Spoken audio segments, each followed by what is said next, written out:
Good morning dear students. 8वीं class के सभी छात्रों का हार्दिक स्वागत है। हम छठा अध्याय पढ़ रहे हैं मधुराणी वचनानी, और इसके दौरान हमने 9 सूक्तियों का पाठ कर लिया है, उनको समझ लिया है। अब 10वीं सूक्ति देखिए, सर्वे भवन्तु सुखिनः। दूसरे अध्याय में श्लोक भी आया था, सभी सुखी हों, सर्वे संतु निरामया, सभी रोग रहित हों, सर्वे भद्राणि पश्यन्तु, सब एक दूसरे का भला देखें, माँ कश्चित् दुर्भाग् भवेत्। उसी श्लोक की यहाँ पर ये पंक्ति दी है, सर्वे भवन्तु सुखिनः, अर्थात सभी सुखी हों। अस्मिन् संसारे, इस दुनिया में, सर्वे सुखम प्राप्नुयुः, सभी लोग सुख प्राप्त करें। इति एव अस्माकम इच्छा अस्ति, ये ही हमारी इच्छा है।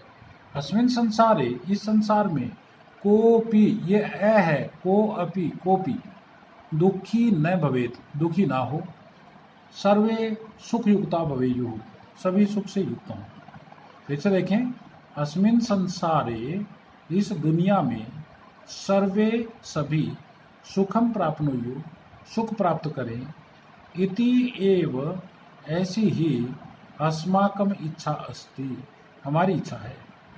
अस्मिन् संसारे, इस संसार में, कोपि दुखी न भवेत्, कोई भी दुखी न हो, सर्वे सुख युक्ताः भवेयुः, सभी सुख युक्त हों, इति एव अस्माकम इच्छा अस्ति, यही हमारी इच्छा। अच्छा ध्यान दें, ये श्लोक जो है, जो तीसरे अध्याय में आया था, उसकी ये पंक्ति है, और इसी का ये नीचे भावार्थ दिया है। इसके रिक्त स्थान आ सकते हैं, तो इसको रिक्त स्थान की दृष्टि से 10 की 10 सूक्तियों को अच्छे तरीके से तैयार कर लें, इनकी हिंदी लिख लें। ये हिंदी रही इसकी, सभी सुखी हों, सभी रोग रहित हों, यानी सभी संसार में सुख को प्राप्त करें, यही हमारी इच्छा है। इस संसार में कोई भी दुखी ना हो, सभी सुख से युक्त हों। तो ये हिंदी मैंने साथ साथ प्रत्येक सूक्ति की दे दी है। आप बार बार ये कहते थे कि हिंदी लिखवाओ, हिंदी समझाओ, हिंदी, तो ये एक को आप अगर सामने रख कर के करोगे, आपके लिए बड़ी इजी रहेगी, और आपकी इसके प्रश्नोत्तर, इसका अभ्यास, इसमें से प्रश्नोत्तर तो नहीं आएंगे, इसमें से सिर्फ रिक्त स्थान पूर्ति के ही आ सकते हैं। तो उसी की दृष्टि से आप इसको तैयार कर लें, और इससे आगे बढ़ रहे हैं अभ्यास कार्य। तो इसका पहला प्रश्न आपके सामने है, एतानि वाक्यानि शुद्धानि अशुद्धानि वा वदन्तु लिखन्तु च। ये जो वाक्य दिए हैं, ये सारे सही हैं या गलत हैं? अगर सही है तो शुद्धम, और अगर गलत है तो अशुद्धम, इनके आगे लिखें।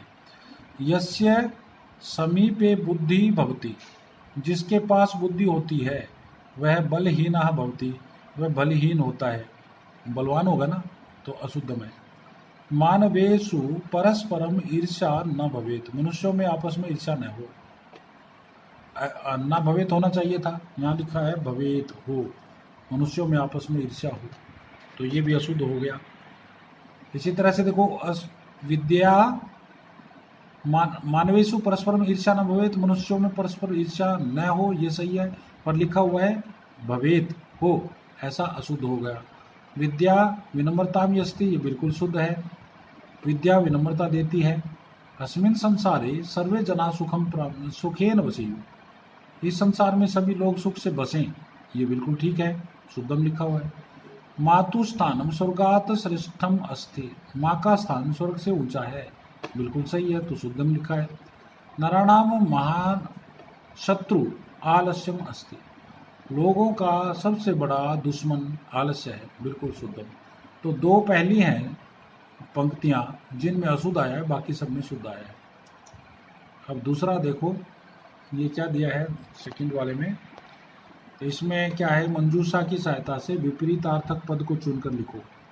यहाँ पर कुछ मंजूषा में शब्द दिया, अधर्मः, असत्यम, परिश्रमम, दुखिनः, मित्रम, तो आलस्यम का परिश्रम है, विलोम हो गया, सुखिनः, दुखिनः, रिपु मित्र, रिपु मैंने शत्रु और मित्र मित्र हो गया, धर्मः अधर्मः, यहाँ ये सत्यम असत्यम। तो इस तरह से सेकंड प्रश्न हमारा यहाँ पर पूरा होता है। इसके बाद हमारा जो थर्ड क्वेश्चन है वो दिया हुआ है, मंजूषा की सहायता से पर्यायवाची शब्द सामने लिखिए। तो नेत्र मैंने आँख होता है, असत्य झूठ होता है, गण्यते गिना जाता है, संतु मैंने हों, और मति मैंने बुद्धि है।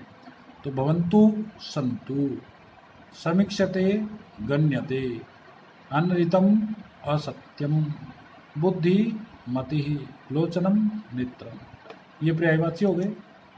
इसके बाद नेक्स्ट क्वेश्चन है, चौथा क्वेश्चन, एतेषां प्रश्नानाम् उत्तराणि वदन्तु लिखन्तु च।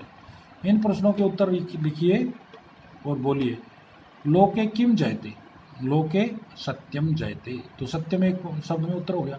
वास्तविकम बलम किम अस्ति, वास्तविकम बलम बुद्धि अस्ति। विद्या का ददाति, विनयम का ददाति विद्या। तो इस तरह से इसके बाकी के प्रश्न ये रहे। शरीरस्य महान रिपुः कः अस्ति, तो आलस्यम, ल पूरा होगा यहाँ पे, आलस्यम आलस्यम। किम सर्वस्य लोचनम शास्त्रम। दूसरा प्रश्न देखिए, एतेषां प्रश्नानाम् उत्तराणि, इन प्रश्नों के उत्तर पूर्ण वाक्य लिखन्तु वदन्तु च। यानी ये अगले वीडियो में आएगा 5वां प्रश्न। यहाँ तक चौथे प्रश्न तक आप इसे तैयार करें और अच्छी तरह से लिखें। धन्यवाद।